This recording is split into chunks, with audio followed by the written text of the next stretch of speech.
Welcome to the Longest Term Board Gaming Podcast. This is episode 51, Cabin Con. My name is Tyler. Hello, this is Kevin. This is Tyson. In this episode, we're going to talk about our Cabin Con experience, all the games we've been playing, how we prepped for it. We're going to get into it. It's going to be good. Yeah, we're here. If it we're sounds- at Cabin Con right now. And if it sounds a little echoey and different than what we normally record, that's because, yeah, exactly. We're here. We're not in our normal high-tech studio. We are, yes, our high-tech basement studio. We are at, 9,500 feet? Yep. Yep, in the Colorado mountains. Air's a little thin up here, not too bad. Recent snow. It's beautiful up here. Yeah, coming up that private lane with the snowfall was Little treacherous. Yeah. There was no plowing done. And Tyson and I were a little disappointed to not see your car tracks Yeah, well, already have gone up. Yeah, I guess that's true. We hope we've had car mishaps on Cabin Cons before. Hopefully, nobody ends up in a ditch. That's all I'm. That's all I'm hoping. This is a much more egregious ditch, sliding off the side of the mountain. Yes. Right. We'll drive very carefully on our way home. That's for sure. So there's like 5 of us here so far. We're going to have Mark join us as a 6th a little later tonight once he finally arrives.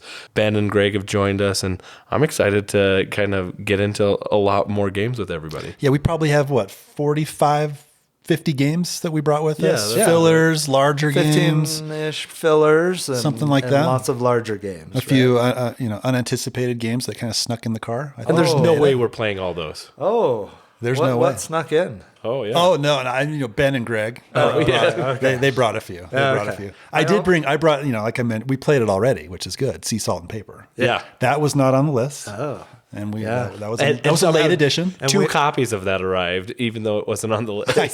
I know. We also, all 3 of us, brought Arkham Horror. We did. Which was not on the list. That was not on the list. Super excited to get that played. I am. Get a campaign kicked off. So we're talking about this list, right? So let's go over a little bit of how we selected the games to bring to Cabin Con. So it's a process. Right? So initially we created a Google form that people could enter in all of the games that they wanted to be considered. And so those got entered into a PubMeeple ranker list. If you've never used that, check it out. It's great for ranking games, side-by-side comparisons, and then even does aggregate rankings. Once all of you have done the same list, it'll give you your aggregate. In the past, we've used that a lot of times to rank our own collections and things like that to see what's our favorite games and where do they fall and things like that. We did our top 30 list about a year ago, I think. And, we threw our games into PubMeeple, and that's how it spit out our top 30 games. But every year, at least after the first year of Cabin Con, we started using PubMeeple to help us pick what games to bring, because that first year we brought way too many games. 45 games, 50 games is a lot, but we brought like 100, 150, something like that the first year we did it. Yeah, it was it was a little much. Yeah. And I think, did we have duplicates? I think we probably had some duplicates. And, we had a hard time picking what game was next. We cleaned it up a little in later years. Yeah, we got better. We got a little smarter. We have this system, right, that works really well. You use the PubMeeple kind of ranking engine. Everybody gets to put what their favorite games are, or what they want to play most, and then once everybody has voted, like you said, Tyler, we end up aggregating that whole list and figure out where the highest rated game lies, and we choose like the top 25, 30 of those. Yeah, we took top 30, and then everybody gets one additional pick, and then it sounds like a few others snuck into the boxes to get here. So yeah, that's right. And we can't fail to mention Mark's brisket, right? So Mark cooked his brisket again. We were all fat and happy, rating our games, and that was a perfect start to the evening, right? Absolutely. Barbecue and board games is the way to go. My spreadsheeting skills are kind of worth mentioning. No, I agree. Like you ended up we had a little bit of a hiccup where it didn't aggregate everything the way it should have because somebody's list got left off, and so we had to do some calculations. But yeah, we're here ended now. up doing the calculations, Tyler. So I agree. Credit should be given to you. We ended up chatting and hanging out for a little bit while Tyler stepped away to go. I was like sweating. This was high pressure stuff, right? Yeah, I mean, like, hey, I've got 5 other people at my house, and they're waiting on me to. All of Cabin Con rode on that event. I know we were silently judging you if you wouldn't have done it. You pulled it out. But we're here now. We're here, and we've been playing some games. We already got some started. Yeah. What have we played so far? So we started off with a rousing game of Raw, which was fantastic. And I've been playing Raw for years. I have not played the new. Who published this? 25th Century. I haven't. This is kind of the ultimate edition of Raw at this point, right? Yeah. It has over the top components. That Raw figure is just massive, And so we got that one played, and it was a lot of fun. I hadn't played it for since we played it last, maybe a little over a year. Yeah, but it was good times. I really enjoyed that. It's a Reiner Knizia title, and with the Ian O'Toole perfect new art, version of it. Amazing. Yeah, it's a very I guess clean auction game, right? It is strictly auction. That's all you're doing in the whole game. And it's one of the best out there in my opinion. I think the decisions that you have to make in this game are sometimes agonizing. You're looking around the table. I think it's very interactive. It's probably my favorite auction game. I think this game deserves a little bit more attention from us at some point. We'll have to look into this a little bit more. Yeah, we might have to do a snapshot. Yeah. Right. Yeah. What a great idea. Yeah, we should stop talking about it. Yeah. I think that we should, because there's a lot I think you can explore with this game and go into why it's great. And there's a lot there. Absolutely. So game number 2. So while Ben and Greg were setting up Everdell, the complete collection, is that what it's called? I believe so. We came upstairs and played a rousing game of sea salt and paper. Yep, this is a Pandasaurus title. I believe it's been out for a little bit. It was unavailable for a while. It was kind of a hotness at Gen Con when we were there because there was a recent reprint. And so I picked this one up. Ben and Greg picked this one up. And I have it now as well. Tyler's got it as well. We played it a bunch at Gen Con while we were there. It was awesome. Yeah, it's just a simple card game. You're trying to get to 30, 35, 40 points, depending on the player count. You're drawing cards from a deck, and these cards, if you get sets of cards, you can do certain actions. You're trying to collect sets of octopus or penguins or anchors. Seashells. Seashells. And you're playing cards in front of you, and also there's secret information in your hand, so people don't quite know what you have. But if you get to 7 points, either in front of you or in your hand, you have a few options. You can either stop the round immediately and do scoring for everybody, or you can press your luck and say, what is it that you say? I don't even remember. Last chance. Last chance. And then it goes around and everybody tries to beat the point value that you have in your hands. And if they do, you get less points, they get more, that type of thing. So I think it's a great game. It's a lot of fun. So you can draw 2 cards off the top of the deck and then pick one and discard one. Or you can take a face-up card from one of the 2 piles. Yeah. And it's funny because, like, you draw one of the set collection ones, like an octopus or a penguin, and everybody knows that that's what you're going for. Yep. And so for the rest of the round, they're doing their best to prevent you from getting that by covering them up because you can discard to one of 2 piles, or just, not discarding it, right? Or not holding on to it. There's a swimmer shark pair that lets you steal a card from someone else's hand, which can be brutal. It can be very brutal. There is a little take that in this game, but it's a clean, beautiful origami.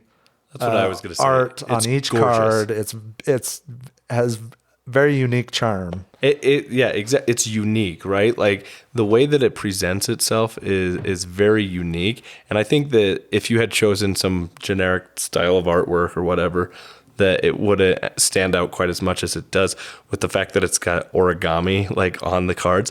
It reminds me of the I Spy books growing up to some extent, where you would be searching for different things, and it's got a unique style to it that it just looks really good, I think, at the end of this. And I love this game after playing it on the table. But I got to say, I first played this game on Board Game Arena, and I didn't really know what I was doing. I read the rules to some extent, had a general idea, but I was playing an async game, and I really did not get the experience out of it that I think it deserves. It really needs to be played around the table and with people, because you're looking at what other people are doing, drafting which cards. Just like you said, Tyler, you can be paying attention to once somebody starts picking up a card, you can start hate drafting to some extent and ensure that they can no longer get those cards, or you don't want to discard certain cards, especially if they are following you and you know they're collecting a set. So paying attention to not only what is going on in your card, in your hands, is important, but you have to be paying attention to what other players are doing. And BGA asynchronous play doesn't really lend to that. It doesn't work that well. And you have to, there's a memory aspect to this game too, right? Yeah. So there's those 2 stacks, and if you play a crab, you can dig through one of those stacks to get a card. And on BGA, it's really hard when it's, hours between a turn to remember what's in each stack, right? Yeah. So it just doesn't work well for BGA. It's much better in person. I saw that it was on there and I was like, nah, I'm good. Knowing how it plays, I would play it if we were all playing it live, but asynchronously, zero desire to play. Even live, though, I think that you would lose something. Like if this was a COVID situation again, and like it'd be one I'd try on BGA live, but I don't know that I think there are other options out there. BGA just is not the best format to play this game, I think, and I think that if your experience is what you felt on BGA, then you got to give this game another chance on the table, because after playing it on the table, I was sold. I thought, hey, this is a really, really good, fun filler game, and I would play this anytime. Yeah. One other thing to mention about this game. So there are mermaids, and there are 4 mermaids in the game. They give you color bonuses if you have that mermaid. So let's say you have 4 yellow cards, you have a mermaid, you get 4 points for that mermaid. But if you collect all 4 mermaids, you get an immediate win. The whole game's over. You don't go to 30, 35, 40. You just win immediately. And this can happen. And it didn't happen. Tyson almost pulled it off today. He was close. He was really close today. The last time we played it before Cabin Con, we were playing with Ben and Greg, Tyler and I, and Greg pulled it off. Yeah, he got all 4, and it was like in the second round. The game's never over in the second round unless somebody gets 4 mermaids, and he did. It was ridiculous. It was awesome. I never thought I would see that happen. Right? Yeah. The likelihood of that happening is Yeah. very low. And I had heard that experience about Greg before playing it, and I was like, that's never going to happen again. And one of the first cards I drew was a mermaid, and then the next card I drew on my next turn was a mermaid, and I was like, well, this looks like I'm going after mermaids, and I got a 3rd mermaid in this game we played. And then I got the 4th. And Kevin held on to that 4th. Well, and the thing is, you get a mermaid, you're probably going to keep it, because they can be worth quite a few points. So yeah, chances of getting 4 are pretty slim, but it can happen. Yep. So there is a new expansion that's coming out. I think it's still on pre-order. It's called Extra Salt.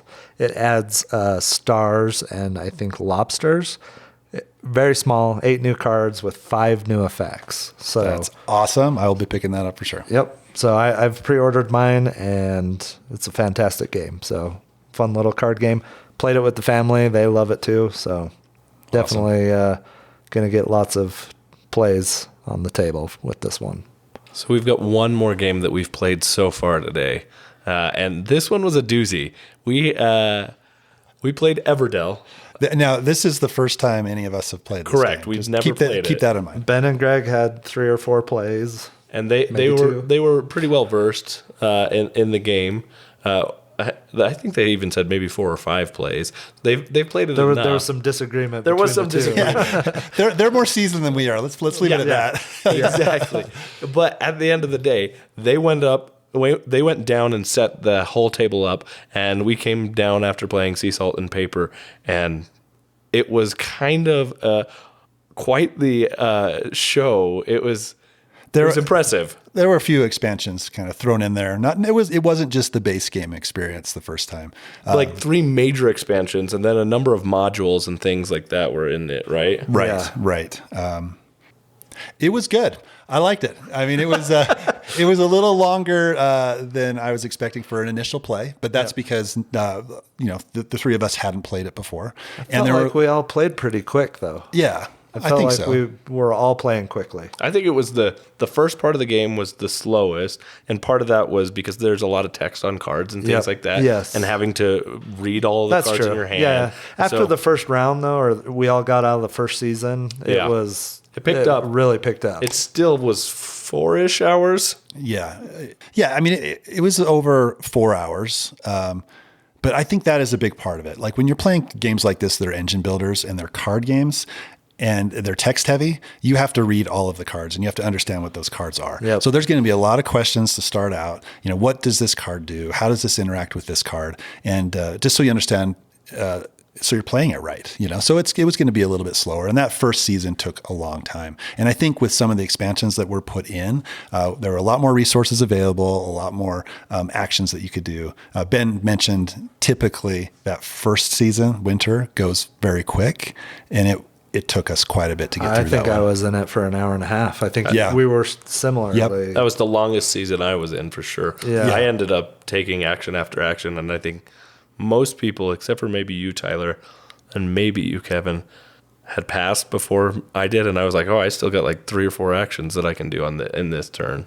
Yeah. Which was fun and it was cool. It's a tableau builder. Yep. There's deck management, open drafting, Worker placement. worker placement, Resource management. I mean, there is a lot going on, and it's a fantastic game. I really enjoyed the play. Really well designed. Our play was just really long. We took a break for some amazing lasagna that Ben had made for us, but got back at it. There's a lot going on, but it's a really enjoyable game. I think there's a lot to like about it. I love the theme. I think the theme is fantastic. I think the theme comes out in a lot of the cards that you play.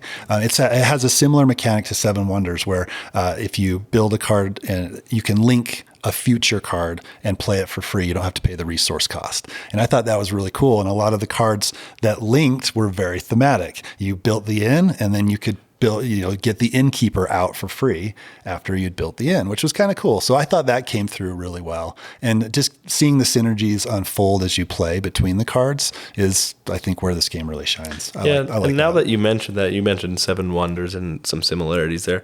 I don't know that there's anything that I can point my finger at that says that this game is particularly unique. There's a lot of things that it does that a lot of other games do. I can think of like 51st State. Bitoku had some elements in there. Other games like Terraforming Mars, I could see like a tableau building kind of engine building game is in there. So I didn't know that there was a ton of like unique things that it was doing, but everything that it did was blended so well together and it did it well. It was really enjoyable. I don't know that it's the most like innovative game in my opinion, but I do like what it's doing a lot. And I wouldn't necessarily recommend that you throw the whole kitchen sink of expansions and things in there, especially for your first play, but I would like to explore those individually. We conquered it. We got it. Came, we saw, we conquered. But I think that's kind of my point is that like because it's so accessible and like recognizable in the mechanics and everything that it does, it wasn't hard to wrap our heads around all the stuff that was good. It's possible to do it for a first play. I still don't know that I want to spend 4 hours. Yeah, absolutely. Yeah, and I'm looking forward to playing it more. Yep. Yes. I have the base game, and going to that is probably going to be like playing Uno, after this experience, right? But I'm excited to go break that out because I think it's a theme that my family would really enjoy, and it's accessible enough that I probably could get it out and play it easily, right? I thought it was really interesting the different engines that people were building. Right, yeah. So Ben and Greg were. They had a couple combinations of cards that were giving them tons of gold during the course of the game, right? I had like all production cards, or I had like 8 or 9 production cards in mine. And so I was constantly just bringing in tons of resources. Yeah, there's a lot of paths to victory here. Yeah. Like there's a lot of ways that you could play this game and there's a lot of variety. I think regardless of what expansions and things you put in this, even if you're playing the base game, there's probably a fair amount of variety in that as well, and the things that you can explore. You're going to get a lot of mileage just out of the base game, I think. Plus you can shave off a couple hours. So. That was my thought is that like I wouldn't mind playing the base game even after having played this. Part of me was like, it would kind of be refreshing to just play the base game in some extent. And And then I also like the idea of I can modularly add different expansions and things to get different experiences. I love the modular expansions, right? So I think about Anachrony and how you can throw in a few modules into Anachrony that completely switch up the game. And this one has that, right? You can throw in a few things that switch it up. If you don't want the huge, epic Everdell experience, you can just add a few things that you know that you like, keep those in the game, and you're good to go. So I love that. It reminded me of playing a game of Carcassonne with all the expansions. Oh, yeah. And then just how clean and simple the base game is with just a couple of the best expansions, right? Yep. I mean, you can play that epic Carcassonne game that takes 4 or 5 hours, and it would still be way less complex than this, but same feel though, right? Yes. Yeah, it's the same sometimes feel. It's just nice to dial it down, play the base game, maybe with 1 or 2 adjustments and expansions or modules. And I thought about a 4-hour game of Carcassonne I had played at one point. I was like, this is kind of like that. We threw the kitchen sink at the game table and we're playing everything. But so that's what we got played. I mean, so far, I mean, more to come. We'll continue to update and go through this because we had a good break while Ben and Greg were cleaning up Everdell. So we had a chance to record tonight. We'll be back, talking about more games that we've been playing. So yeah, got another epic day tomorrow of gaming. So excited for it. Yeah. What are we playing next? I don't know. We'll figure it out. Hey, we got a system for that. Yeah, we do. I need to build my Arkham horror deck too. Oh, so yeah. Let's do that. I need to get on that tonight. Okay. All right. 2 days later. So we're in day 3, Cabin Con. Yeah. We skipped a day. We skipped a day. Well, we did. We were too busy playing games, right? There were way too many games playing and a lot of fun being had that the recording fell by the wayside a little bit, I think. Yeah. But we got to get a lot of good games to talk about. We played some good ones, I think. So after we finished recording the other night, we played 10, which is a nice little auction card game from AEG. That's right. That was my first time having played 10. I know you guys had played 10 a couple of times already before this, but I was impressed with what the game had to offer. I know you guys liked it and had spoken highly of it, but playing it and having heard you, I can really see why you guys enjoyed this game. Being able to make the decisions you have to about, am I going to take numbers or am I going to take some currency? And there's pressure luck in there, right? Yeah, am I going to bust, right? Yeah, That's exciting. I liked it. Yeah, it's fun. It's light. It's easy to teach. I think it's a good filler. Yeah, it is. And it's one of those games where you benefit on other people's turns from their actions, potentially. So that's a lot of fun, too. Yeah, it keeps everybody interested. Yeah, exactly. Everybody engaged. Yeah, for sure. So that one came out in 2021. And it was a good little wind down for the evening, right? We started playing a little bit lighter games. We played 10, and then immediately after we started playing Wandering Towers, which was another game that you guys had discussed playing previously, but I hadn't ever played before. And again, there's that push your luck element in the game, and there's some interesting memory kind of aspect to the game that was fun. And I had a good time with Wandering Towers. I will say, I feel like even though I really enjoyed the game, I feel like the game plays me more than I actually play the game. I definitely think that may be true at a higher player count. I don't know. What do you think? think there's some strategy to it for sure, because you have those, when you use your potions and the timing of using your potions and the special abilities, you can set yourself up to get your, players in that tower. I forget what the terminology is, but there is randomness to the game for sure, because you don't know where everybody else is going to move their tower. You don't know how it's going to affect you. If you get a huge stack, it is difficult, as crazy as it sounds, to figure out where your stupid meeple is. So sometimes you're forgetting that. You wouldn't think there's some keeping randomness track to of it. one little meeple or two meeples amongst a couple of different towers would be so difficult, and yet I can't recount how many times I ended up saying, oh, I thought I knew exactly where that was. And then now you I lift have it no up and idea where it's it not is. there. Yeah. So we played that one 6-player after Mark showed up. Yep, right. He arrived safely in the dark of night, going up the snowy road. snowy road that's not plowed at our cabin that we've rented out. But it was different at 6-player than at lower player count. I felt like there was a lot more that happened, obviously, between my turns that I had a lot less control of. And I almost enjoyed it at a lower player count. Yeah, there's definitely more chaos at a higher player count. Yeah, which is fun, and it's fun, right? Because there is chaos, and it's the type of game you can't take too seriously because things are just going to happen. But yeah, you definitely have more control at lower player count. But it is fun trying to keep track of your wizards. It doesn't feel bad when you cover up other people's wizards or people cover up your wizards because everybody's doing That's it the game. to get their potions, right? To prevent you from getting your wizard into the tower. So to the point that you can't help but laugh at yourself when it happens to you. That's great. Because you laugh at everybody else when it happens to them too. Yeah. My family would love this game, so I think it's one that I'll probably pick up. Did you pick this one up, Tom? So I pre-ordered it. Well, I ordered it. Yeah. And I just haven't hit a shipping threshold with Game Nerds yet. So Got it. Yeah. So it's waiting, but Nice. yeah, Ben ran away with that one, I think. I don't know that anybody else was one turn away from winning like he was. I would have been if Greg hadn't, for the third time in a row, covered my meeple. Yeah, How dare he? It was. I don't feel bad at all because that was my meeples the whole game. Oh, you were covered.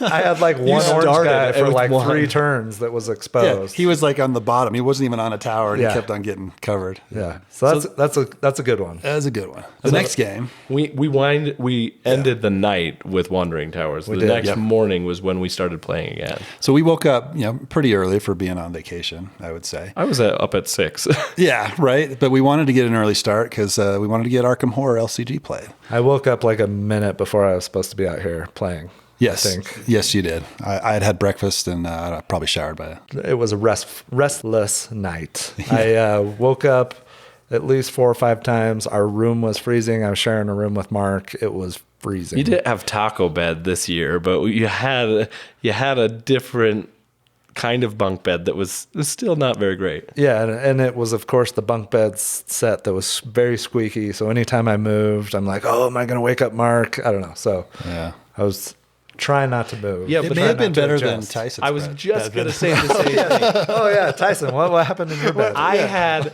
had a terrible bed. This is still family friendly. Don't worry. Yeah, yeah.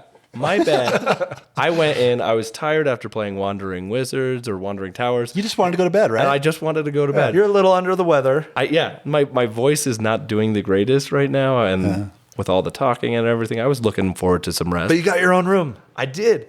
For the first year, this was the first time I haven't shared a Congratulations. a room. It was great. I got the room with rat poop in the bed. Hey, to be fair, we don't know if it was rat poop. It could have been mice poop. It's probably mice, but I don't care. It's rodents in my bed. Yeah, right. I don't need rodents in my bed. That's my point. Regardless, like any poop in the bed is not a good it was thing. bad. Well, Yeah. I mean, I went to go shower the next morning, and in the bathtub, there was turd everywhere Oh, in we're the really bathtub. It was the picture. messy. We're doing cabin con on cardboard boxes over here. It was messy in your bathtub, but did you have to sleep in the bathtub? Oh, I shouldn't. No, that's true. In fact, Mark cleaned it out. So that, But this place is pretty nice. It Like, really it's very is. nice. It's except it has a few quirks to it, I guess we could say. Yeah, Right? And Yeah. it's remote, so it's understandable that they might have a couple mice running around. Yeah, some spiders. I haven't seen Quite a any few spiders cats that- cleaning up the yard. about so. 300 dead flies. Yeah, absolutely. Yeah. Cobwebs, dead flies. It looks like it probably is not the Airbnb that is the hottest commodity on the market. We're not right? super close to a ski resort here, so We're not, but we are, right in the mountains, and the back view. It's from gorgeous.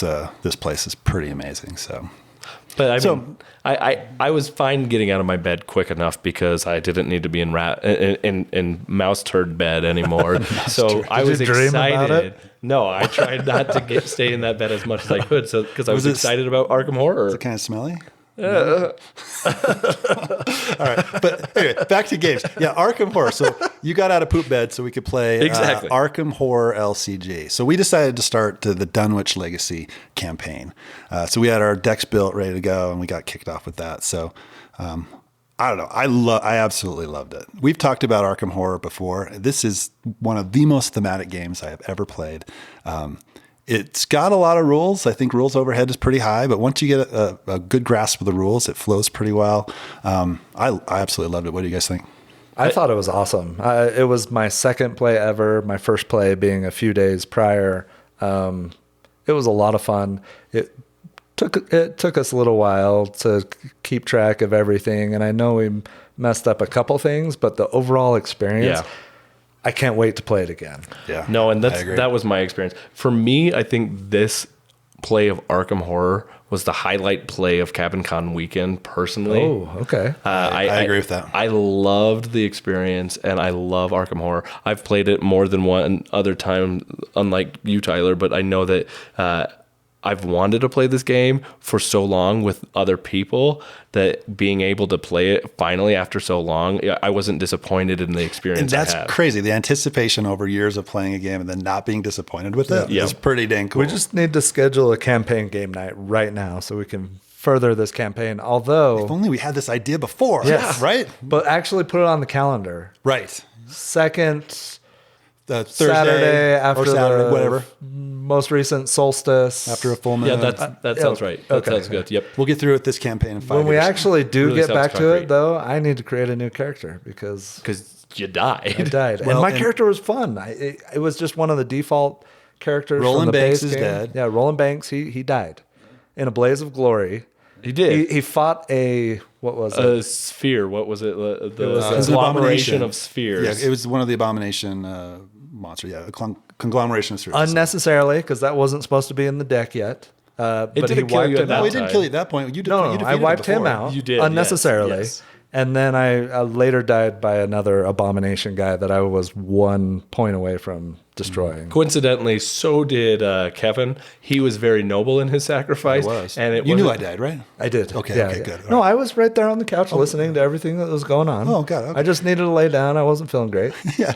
So I was Ashcan Pete. So Ashcan Pete, he's got his buddy Duke, the dog. Duke was amazing. There was one mishap with Duke that I think I feel really bad for this. Yeah, so Tyler was trying to defeat probably the abomination. I don't know who. it was. the unholy spheres or whatever. Right. So I sent Unnecessarily. Duke, he was engaged with Tyler. I went.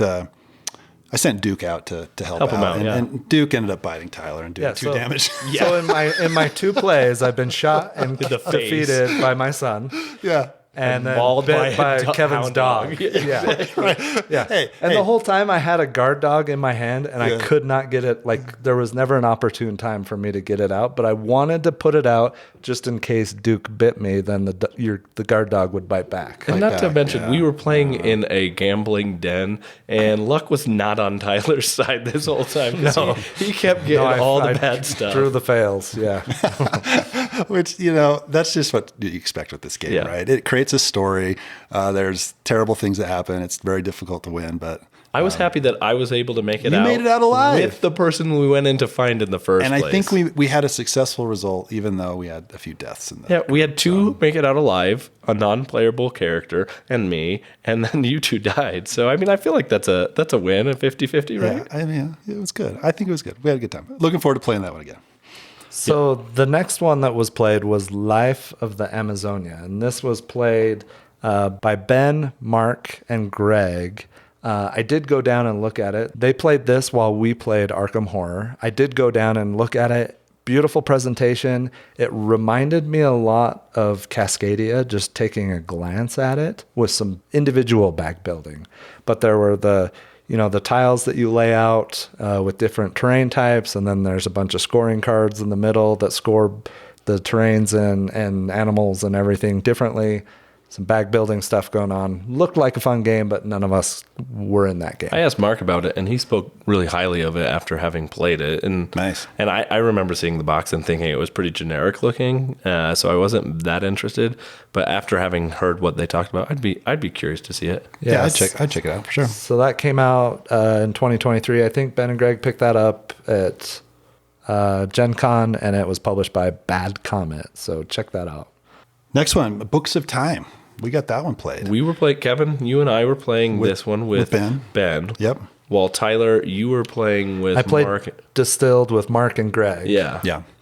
Yeah. So you, Tyson, you talked about Books of Time before. This was on my most anticipated games out of like Spiel or Gen Con, one of those lists. And this game has a lot going on in it. And I feel like it makes you think in a way that I haven't thought of for almost any other game. So It's a brain. It hurts your brain a little bit. I came out of that thinking, oh, I'm exhausted after having learned that one. But it was really interesting.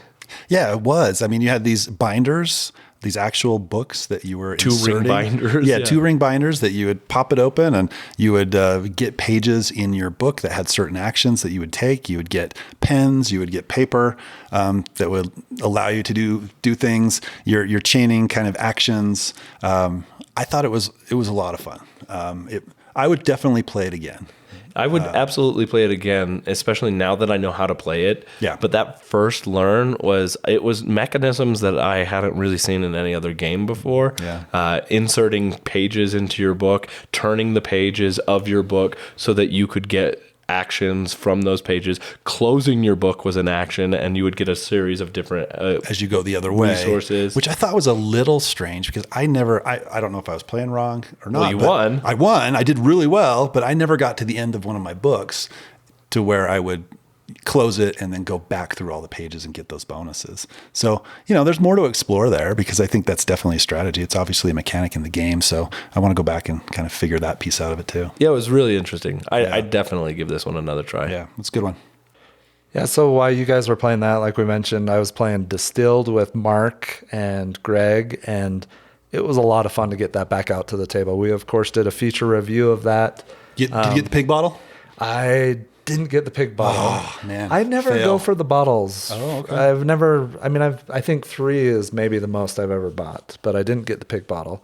I haven't played this since we reviewed it, and it was just a lot of fun to get it back out and to experience it again. You're doing some deck building, you're adding stuff to your wash and your distillery so you can make these drinks. Making some whiskey, making some whatever. The recipe tasting flight that we played was very unique. There were no gold recipes on it, and there was only one recipe whiskey that aged, right? That required you to age it. Oh, interesting. So that was very different. I ended up aging that, and my signature recipe came up a little short. Greg won it, but it was his first play, and he really enjoyed it. And Mark loves that game too. So I played that tasting flight once solo with one of the solo games that I played, and I thought that it was unique. It really made you have to think differently about what you were doing because you couldn't take the aging strategy as much, really, and barely and it was a silver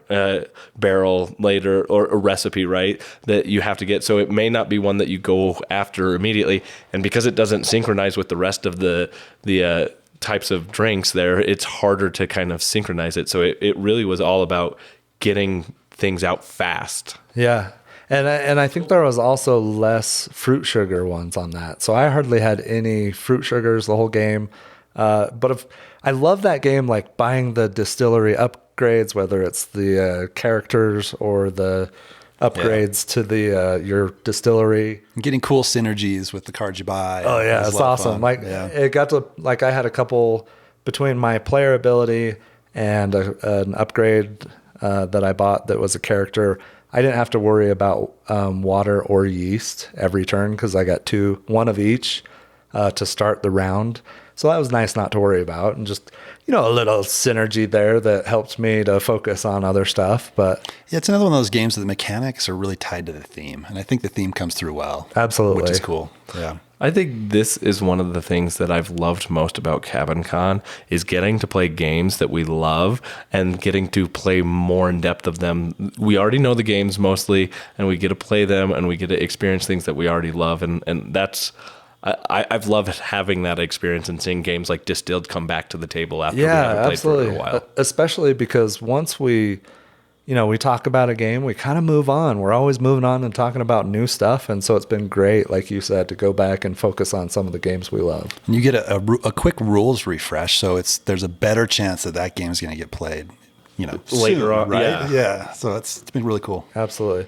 So, and then right along with that, the next game that we played, I think everybody played. Collectively. Ben went and took a nap. Yeah. But everybody else played. We played Welcome to the Moon, the second scenario, which was by far my worst one that I'd ever played previously when I played it. We played it at Origins 2 years ago, and I just got destroyed by You did better. You did better this time. I did. You ended up winning this one. I did. By a lot, too. Yeah. It was really fun to get that one out. It's just such a good flip and right it's, you're playing, you got potential to play 8 different games. Plus there's a campaign aspect. It's my favorite flip and write, and flip and write's roll and write's kind of the same category, right? Yes, it's definitely way up up there with all of those games. Yep, I agree. Yeah, and I really liked having come off of Books of Time and having a really brain-burning game for me. Palate cleanser. Going to Welcome to the Moon, because while there is still some brain burn involved, it's more of a casual, relaxed pace, which was really nice. Yeah, it's a good one. After that, Tyler and I got a few games of Undaunted North Africa. We did. Yeah. Well, notice how you said Tyler and Tyson was still not involved. You were Tyson on the drive up here. I said, I brought Normandy. If you want to play it, I'm happy to sneak And I away. said, I want to play it. And then you picked it in the situation where I had to teach the other game. Wow, it just worked out that way. It worked out that there was we had a 4-player game of Beast, and I'm sure Tyson's got some things to say. A lot of people who wanted to get Beast played. So Kevin and I came upstairs on a little perfect sized table for Undaunted. We played the first 2 scenarios of North Africa. That was your first? My first time playing North Africa, so I wanted to definitely get that one played since I hadn't experienced it before. And I'd played those 2 scenarios before. I don't think I've played beyond that, but North Africa does some interesting things. Go check out our episode 43. We focused on all the Undaunteds up to that point. And of course, we got Callisto coming out soon. Well, next year. So super excited for that one. We'll be talking about that one in the future, I'm sure. While you guys were sitting there playing Undaunted, I got to teach Beast. So this was my second time playing Beast. The first time I played as the Beast. The second time I played with Greg, Ben, and Mark. And who's Matt? I have no idea who Matt is. He didn't come up with us. So I don't know. It's the mouse that stays in my bed. I named it. On the second night when he showed up? Yeah. You guys are friends now. We're besties. All right, that's cool. No. So Ben ended up playing as the Beast this time. He played as Morrow, which was a different Beast than I'd seen before. And he killed us. He just raked us over the coals, and Ben's sneaky. He was very sneaky. Oh, yeah. It was fun. It was my first experience as a hunter, so I really liked seeing that engagement and how that plays. It was fun to bring it out again and play it. I'm excited to get more of it. Which do you prefer, the hunter or the beast? I don't know. I mean, based off of your one play as a hunter. I don't know. They both have. They might be equally preferable. I like the idea of being the beast and knowing everything, and trying to outgame somebody. And I love the ability with a beast having the no movement card and tricking people into being did I move or did I not move? Did I make it look like I stayed here or not? And I like that. But I liked the hunter's ability to collaborate and figure out, okay, what are we going to do together and how can we make this work and share the items that we would get with each other and talk about that. That was a really fun experience too. Have you won this one yet? No, I've lost both times. And how did it scale at 4 players? Because that's quite a bit difference than playing with 2 hunters and a beast with 3 hunters and a beast. I think my biggest complaint with it at 4 players would be that, at least in that play, it was a longer play time because there's more. You had 3 new players, though. Yep. Yeah. 3 new players is consideration, but at the same time, I still think that it's going to end up being a longer play than 3 players. But I liked it, and I think excluding the playtime, it's fun to have more people experiencing that kind of a scenario, I think, of we're working together to think the one person who's trying to get the better on us. Nice. Cool. So while you were still playing Beast, after we had played 2 games of Undaunted, Kevin and I got a game of L.L.A.M.A in. Browsing game of L.L.A.M.A. Tons of strategy involved. Yep. It was a lot of fun. I will say, there's not much to say about L.L.A.M.A. So yeah, I will say though that I did miss out in playing L.L.A.M.A because I love playing L.L.A.M.A. Well, there's time. There's still time, and that one plays, I think, up to 6, right? Yeah, so let's get everybody. Out, yeah. Let's get everybody into a game of L.L.A.M.A. It's not going to be a big time hog for sure. So after that, we played a game of Monasterium. Yeah. With Greg. We had played Monasterium way back in 2021. 2021, yeah. And it was interesting. We were talking about this. This game will always have kind of a weird place for me because it was the first game that we played after the pandemic coming together, right? Wasn't that Monasterium? Yeah, it was the first time we got back together in person. Which was a cool experience, Absolutely. right? And I'll every time I get this game out, I'm going to think back to that game that we played, which was cool. After being isolated for so long and then coming together and playing games with buddies was just awesome. Well, and I was I was seizing the opportunity at the time to use people because I hadn't seen people in a long time, and at that time I was helping put together the Kickstarter for Monasterium. I was working with the publisher who was putting that out, and they ended up sending me a copy, so we wanted to play it. Well, interestingly, this right as we've just played this now, it was on Kickstarter a couple of weeks ago. It didn't fund, and so I was like, it would be fun to play Monasterium again. So I ended up bringing it, and I was glad to see that it was still as fun as I remembered it being, because you've got that dice placement where it's reverse dice drafting, and then you draft the dice. So you're rolling dice and putting them on different spots, and then you go around and selecting them. That's by far the most interesting part of the game. I really enjoyed that. Moving around with your cart and getting your monks out in the Monasterium, and then trying to synergize. Okay, get them where they need to be for endgame scoring. I'm terrible at it this time, but that whole puzzle is really fascinating. Yeah. I mean, I like that a lot. So it's a good game. I was excited. I was glad we got it out and played. Yeah, so was I. So I mean, keep an eye out if you found anybody listening this one interesting at all. It'll be going back on Kickstarter here at some point within the next month or two, but only for the North American distribution. It's already available throughout Europe and stuff, but it's an exciting one. Nice.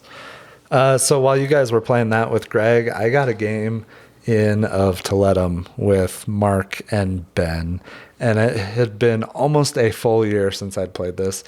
Talking about games we finally get back to the table and that we love, this is one of them. I absolutely had a blast playing this, and I had to go through the rule book, kind of teaching the rules for Mark and Ben. I mean, I think Ben had played it once, and I think Mark had played it once before too. So it took a while before we got started, but once we did, it was such a fun time. So Tiletum is Simone Luciani, Daniela Tassini. It's a tea game series from Board and Dice, came out a couple of years ago. I just enjoy it so much. And Ben won the game, but we talked about it maybe an episode or two ago when we talked about Barcelona and how powerful the turns feel in that game. And I just enjoy it so much. It's a relaxing play. It's everything I want in a game. There's just so much going on, some chaining that you can do. There's powerful actions that you always have the choice to choose from. How the dice are used in that game is super cool. Whatever the dice value is and the color determines what resource and how many of it you take.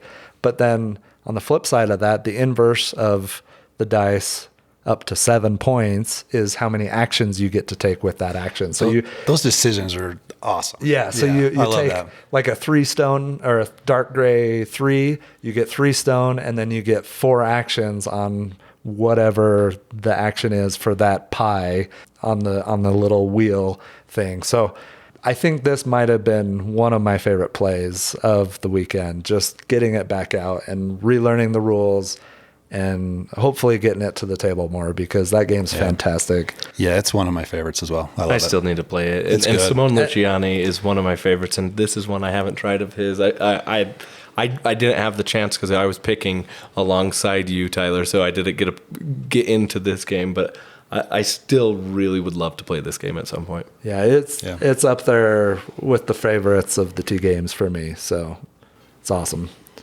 Well, I think that concluded all of yesterday, right? Like we ended up going to bed shortly after this. It was a long day. It was a good day of gaming.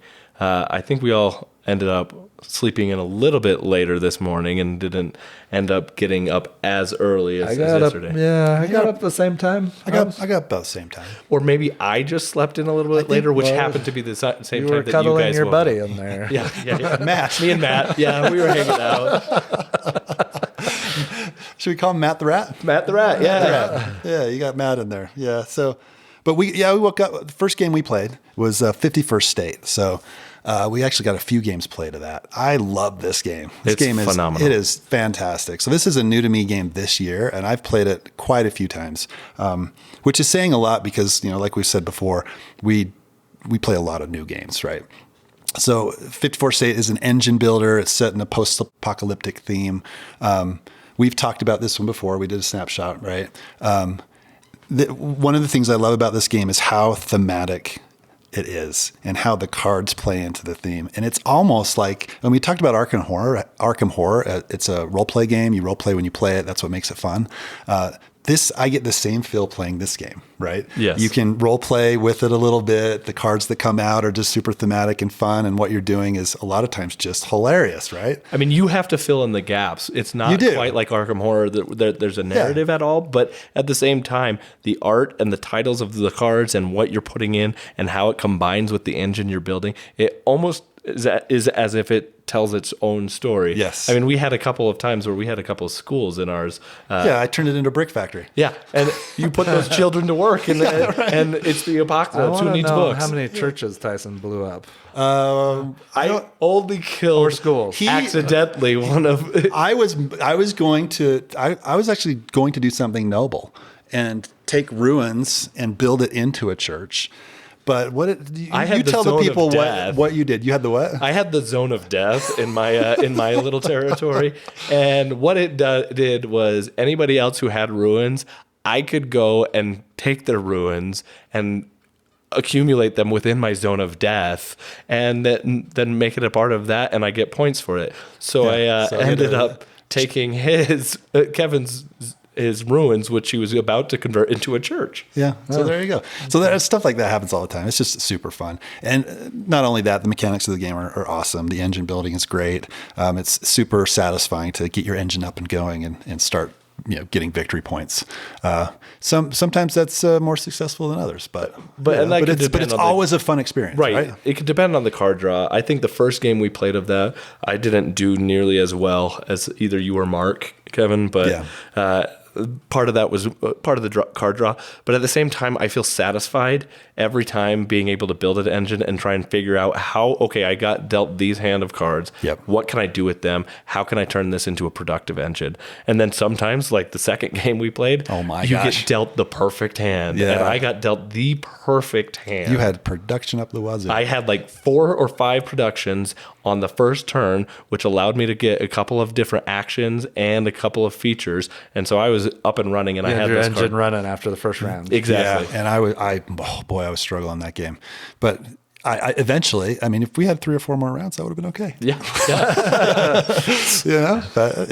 But regardless, the game's awesome. I love it. So while you guys were getting a couple games of that in, I played a beefy first game of Revive with Ben and Greg, and that game is awesome. I almost bought that at Origins. I almost bought it at Gen Con. I didn't, but got to play it here, and it was very, very satisfying. So you're 5,000 years after the world's been destroyed. People are crawling out of caves in the ground, and there's ice age everywhere. You're exploring and flipping over tiles and discovering new lands and then expanding. There's asymmetric player powers. There's tracks that you go up on and unlock additional powers and abilities. Gotta love a good track. There are tons of things going on in this game. It's beefy, but after a first play, like if I played it again, I feel like we could play it pretty quickly if it was the 3 of us again that had played. Very enjoyable. We played. So something interesting they did with this when they released it, there's like a 5-game campaign that you play through, and it slowly unlocks all of the content in the game. Now you can just open up the box and start playing with everything, and stuff doesn't carry over from game to game. But we played the first game, and then Greg said that a couple minor things change and get added after that first game. So cool. There's some interesting things there to explore. I thought that was kind of cool. Are we ever gonna get it to the table 5 times? I don't know, but Are you going to get a copy now of it? That's the question. If I can get a good price on this, I would definitely buy it because I loved it. And this is right up there as one of the favorites that I've played this weekend as well. So Cool. It's definitely one that, like, if 51st State hadn't been on the table as the competitive game, like it was one that I really wanted to get played this weekend if I could, but like we said, I couldn't turn down an opportunity to play 51st State because that was one of my favorite experiences. But you should buy this one because I really want to play it, and I think that I need. And now you know you can experience. teach. So, and there's deck building in it. You can upgrade slots, and every time you play a card in one of those slots, you get rewards plus the rewards on the card that you're playing. Plus, there's a 5th slot you can unlock. The 5 slot. The 5 slot. The 5 slot. Yeah. Yeah. So it was a fantastic game. I'm really excited about it. I could see this in my future. All right. Well, I support that. I would happily support you in that decision. So next one we played, we got one. I got a game played that I hadn't played for a few months. I played it over the summer. Clank Catacombs. We've talked about this one before. Fantastic. That was game. awesome. I love Clank. This one just elevates it even more in my book. Clank Catacombs, you are exploring the board. So you're flipping over tiles as you're moving through the dungeon. So the variability of this game is off the charts. It's exciting every time you flip over a tile because you don't know what you're going to find. You could find, ghosts that add white cubes to the bag. You could find way shrines. It's a way to get money. You could find yourself on a tile in a very remote area that's very hard to get out of. an endless Is it a step cave? loop. Is that what I heard about? No, Ben stuck in a cavern. Very early on in the game, like Yeah. the second tile that Ben explored. It was the first tile in the depths after you get through the safer purple tiles, right? Yeah. He gets into the depths and he had some issues there. He got stuck there for like 4 or 5 turns and took a lot of damage, and Yeah. it was funny. Kevin threw him a bone, and I could have sent him to the depths. yeah, even further away, Right. into chaos. But I let him come join me with the ghosts, and he was able to get back fairly easily to a safer spot than where he was before. But it was awesome. I Yeah. mean, this game is great. It's easy enough to get out and refresh on the rules and play, and it's a pretty quick play time. Definitely one I want to play more. I definitely want to play it more, and it made me want to play Clank in Space, which I own. Oh, yeah. I haven't played for years. Or Acquisitions Back like when Incorporated. I met Tyson, I played Clank in Space. Logan has that with the yeah. expansions. I've got the Acquisitions Incorporated or whatever, right? the Legacy one, Yeah. right. So I still need to play that, but yeah, this play was awesome. And there was at one point a card was drawn that rotated all the tiles that we were on 180 degrees and completely changed our environment, Right. and that was awesome too. I don't know. There was, and it just the thematic cards that come out, and It's another one the where story that you create as you're yes, playing. Yes. I don't know. It was awesome. Yeah, it's a good one.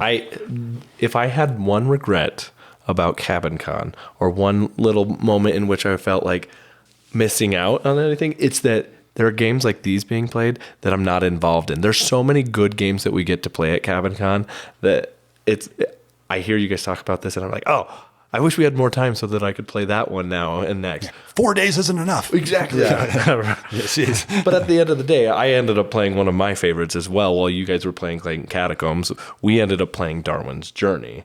Mark picked to play Darwin's Journey, and I was actually surprised.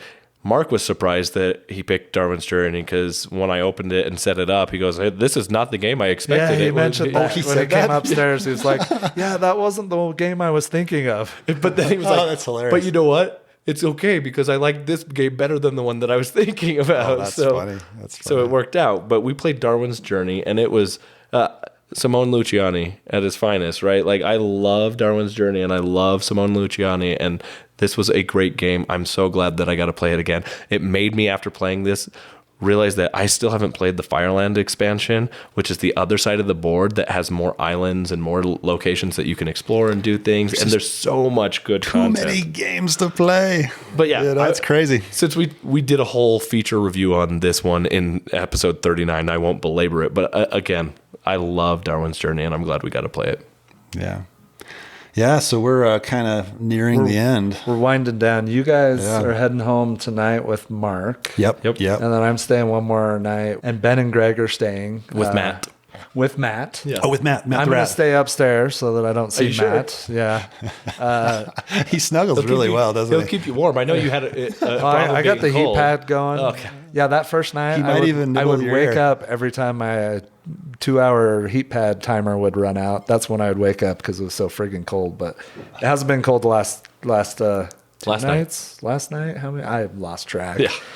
We're on our third day. Getting a You little, guys are heading home Yeah. maybe after another play or two. Yeah. We'll see. And how will we wrap up the end of this episode? Stay tuned. All right. Well, we're going to finish out the night Right? before Kevin and Tyson hit the road with Mark. Yeah, we'll be heading out in a few minutes here. Got a few more games played, though. Yeah. So why don't you guys go first? Actually, I'll do one and then you go and then Because you got a few games You played. got a few games. I got a played. couple We games. got Yeah. one game played. So you go first. So the first one I played was Rebuilding Seattle. Hadn't really ever heard of this game before this weekend or before we ranked games. This is a game that Ben brought. It is an economic game. It's very old style looking. It's not for me, it's not the prettiest game. It doesn't pop. It doesn't pop. It's Based very- on the cover art, I didn't see. Well, I guess you were playing next to us. I looked over a few times. It did seem like it had a unique art style, I guess you Yeah. could say. Yeah, it was different. Some of the event cards kind of reminded me of the hotel cards from Monopoly a little bit. If it has that aesthetic, I don't know if that's a selling point. But nothing like Monopoly, right? Right. So basically, you have 3 things that you can do on your turn. You can use one of 3 special actions that's unique to your player board, or you can purchase a building and some new land to add to your city. And as you add buildings, it's an economic game. You're going up on tracks, and there's different things that are going to get scored. However, your population continually is increasing each round, which as your population increases, there's less surplus or less money and points coming in. So you're trying to decrease your population and increase some of these production tracks and it's things like arts and dining and shopping, right? You're trying to increase the amount of these because every time they get scored, and they'll at least get scored once each round, you're subtracting the amount you have minus the population. So like a 5, and then you're subtracting that from your production track of what reward you would get there. So there's some economic stuff, some numbers going on. You're playing polyomino pieces, adding them to your little city board, and it's late. You're adding these pieces to your That's board. a tough one. And you're building out Seattle after it burned down in 1889. So it was fun. I liked it. Quick 3 rounds, 45 minutes to an hour I felt like maybe it was probably an hour and 20 minutes with the teach. That's pretty quick. Yeah, You guys were almost done by the time we had finished our teach of Endless Yeah, Winter. that's exactly Yes. right. We had barely started at that point. Yeah. So you guys started playing Endless Winter at the same time, or you started doing the rules teach as we did with Rebuilding Seattle. It's a much lighter game, Rebuilding Seattle.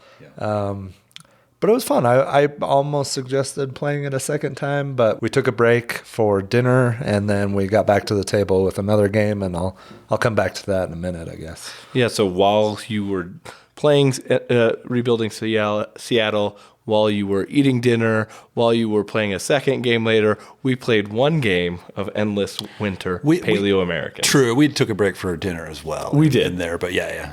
It was a considerably longer play. Yeah, than Rebuilding Seattle. Yeah. It was definitely a lengthy play of this, and it was a learning play. Yeah. None of us had all played it. I'd played a solo version of the game a month or 2 ago when I first got it, but I hadn't played it since, and so part of it was like relearning a little bit of it for me as well, and I hadn't played it in a multiplayer setting, and I think I started to click a lot more with this play of it. But essentially what Endless Winter is it's a worker placement game with deck building and some area control involved. Right. There's a lot of little mechanisms going on, and the play area is pretty sprawling. There's a lot of boards all over. Yeah, you got there's these hexes that you lay out in the middle. There's this like card offer place where you can buy 8 different cards. There's this board on the top that's where you send your workers for worker placement actions. There's even this separate area where you're placing these tiles to get bonuses and stuff. So there's a lot to this game. Yeah. But even though there's a lot, I think it works pretty cohesively. Yeah. It's surprising how many mechanisms have been put into this game, and yet how well designed and fairly seamless it seems to go off, at least from the first 1.5-ish plays for me. Yeah, and it's one of those games where, well, at least for me, through the first maybe turn and a half, I'm like, oh, okay, I don't know if I fully grasp what's going on, but then it clicks and all the iconography and everything makes sense, right? So it'll take you, a third of a game, maybe a quarter of a game until you kind of figure out what's going on. You mentioned the iconography, Kevin, and it's well designed. Like the iconography and the art, it all blends really well together. That at that point where it clicks, it's easy to just start getting into the game and understanding everything that's going on for the most part. So I love multi-use cards, and this has multi-use cards, right? So you can hold on to them for the Eclipse phase and get bonuses there. There's different phases that you play each round, or you can play them immediately and get benefits at that time. So it's super cool, the decisions that you make based on the cards that you get in your hand. I thought that was a really cool part of the game. I think that's my favorite part of the game is that there are these multiple phases. You have the action phase where you're placing your workers and taking actions and doing a bunch of things. And there's a lot of fun potential comboing that you can get. There's first to certain locations get extra bonuses. So you're trying to place your workers in certain locations and do things before anybody else.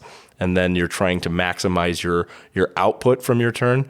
But then there's that decision in the back of your head, like you said, Kevin, that you have the Eclipse phase coming up, which is a later phase, that if I hold on to cards and don't use them during the round, during the action phase, I can use them. And if I've built my deck enough to get these special Eclipse actions, there's some powerful things that I can do during the Eclipse phase that are equivalent a lot during the action phase. So basically all the same types of stuff you could do during the action phase, you could reserve to do later in the Eclipse phase, and you might even do more of them or better of them because you've reserved certain cards.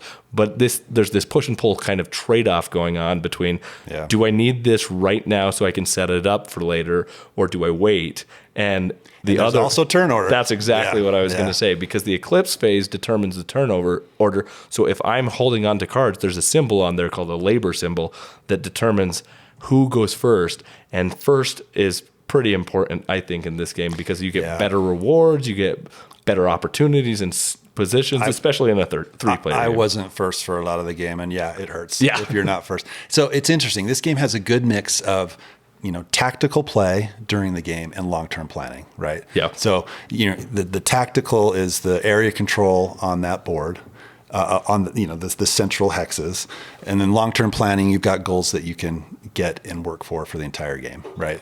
Which is interesting. You got tracks that you're going up as well. It's got a lot of stuff, right? It really does. Yeah. It's got a lot of stuff. And from the deck building perspective as well, there's a ton of cards, and you only see a very small portion of that deck. Very so small. you have a ton of potential discovery from the cards themselves.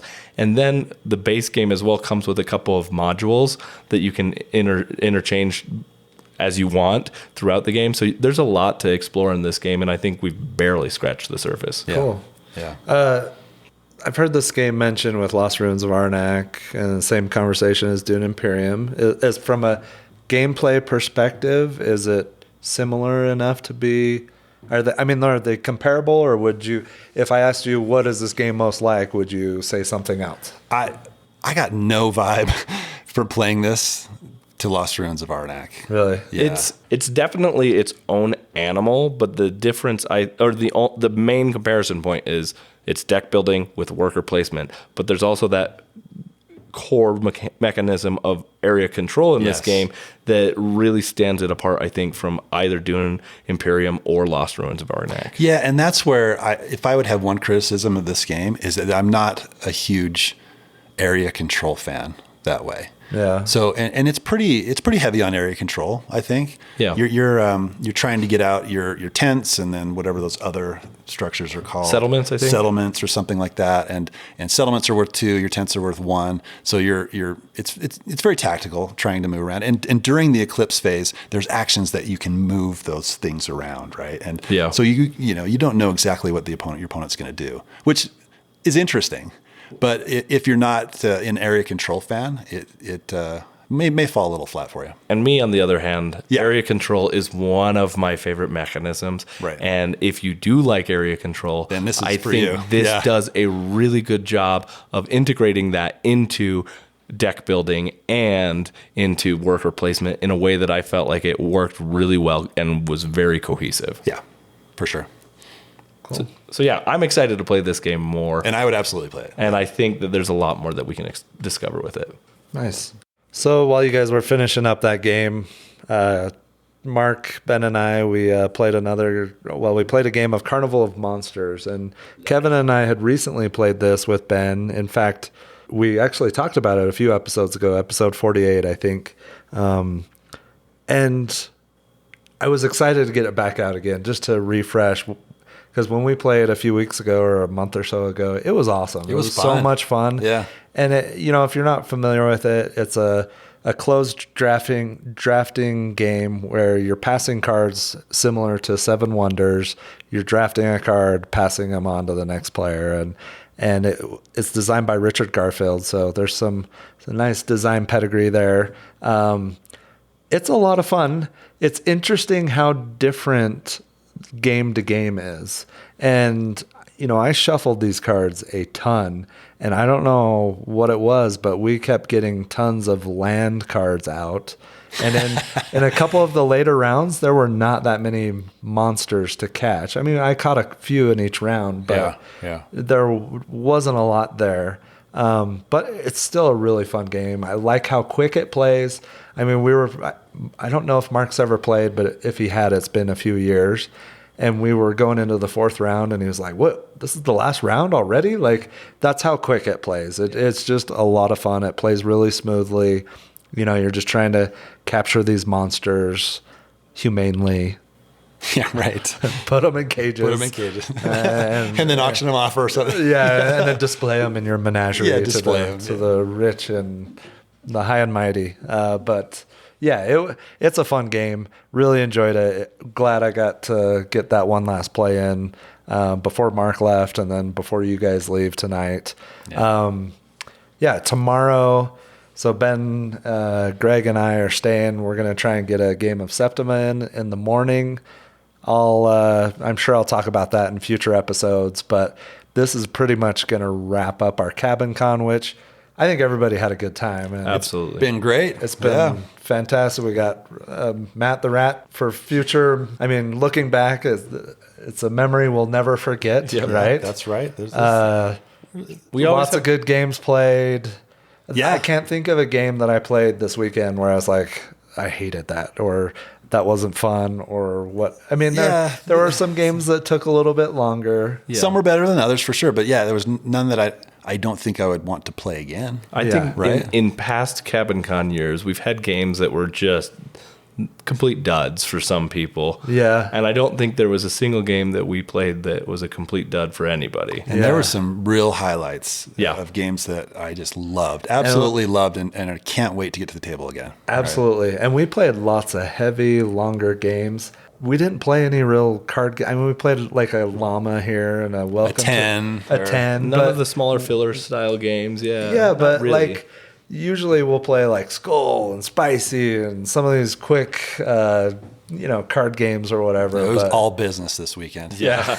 I was looking, I think I played 4 games today and I was like, really? I thought I played more than I know. that. It feels like that, right? Yeah, right. Yeah. So, but it's good sometimes you can only play those games when you're at something like this, right? Yeah. It's harder to get those to the table. So it's cool that we could spend some time up here. Yeah, it's been a blast. I was looking forward to this for the last several weeks, and once it finally happened, and it was a good time. So I'm looking forward to whenever the next time everybody's ready to do it again, I'll definitely be here. Yeah, this was exactly what I needed. Some me time was well needed at this point in time, and I'm so glad. I think in total, I don't know how many games we played in total. We'll have to check that. I think we played 23 games in total. Between all of us, we ended up playing 23 yeah. games, which is Doesn't sound a lot for well, it's been 3 I don't know, days, right? Yeah. But how many of those games have a complexity over 3 out of 5 on BGG? Yeah, a lot of there's them. quite a few. So, yeah, we'll get a 24th, maybe 25th. I don't know. We're right in the 24-25 range. Nice. It's good times. I think that's pretty good when you consider that it's Hey, 3 days. Full Yeah, days, it was really right? 3 days, right? I mean, we got here Thursday, all day Friday, all day Saturday. You guys are taking off, and we're going to play one game in the morning. So, Yeah. 3 days. Yeah. It was good. I agree. Nice. Hey, we hope you enjoyed listening to our Cabin Con. Maybe you'll have the chance to do a Cabin Con of your own. We'd love to hear about that on our Discord. Or maybe some of the games we played spark some interest in you guys, you to play. Absolutely. Yeah. Yeah. Until next time. Say goodbye to Matt, Tyson. I will on my own time later. Are you going to miss him? You're going to miss him? I mean, we could come back here again. Yeah, I'm sure. This specific location. This I don't think specific this location location gets rented out very No, often. I think we'd be So- safe, and I think Matt would be here too. And I he'd think- be happy Yeah, he to would leave be. another He's- turd in your he's- bed. He's shedding a tear that you're leaving tonight and not snuggling with him for Right. one other night. So, yeah. Maybe next year. Yeah. Anyway, Cabicon has been great. Yeah, we can it's bring all fantastic. bring all the rat games next year. Ratus? Ratus, yeah. First rat? First rat. Do you have first rat? No. What's that rat But on the moon game? That was first Messina? rat. Yeah. Messina 1347? Messina 1347. What Because is it it? has rats in it? Oh, Rats of Wistar. Rats of Rats of Wistar. Wistar. The hotness right now. Yeah. Yeah. We could try and teach Matt how to play a few games. Okay. I'll save him a seat. Horse hasn't gone long enough. It's over there. Hey, the air's thin up here. It is. It is. I'm a little tired. Yeah. Yeah. And delirious. Agreed. All right. Tot ziens. Goodbye. See you later. Thanks for listening to this episode of the Longest Turn Board Gaming Podcast. If you enjoyed this episode, make sure to check out our full-length episodes. We discuss games that we've been playing, do deep dives and feature reviews, share top 5 lists on a variety of board game topics, and discuss all things board game related. For even more Longest Turn, check out our Discord server, Board Game Geek blog and guild, Instagram, and Twitter. All links and information are included in the show notes. Thanks for listening.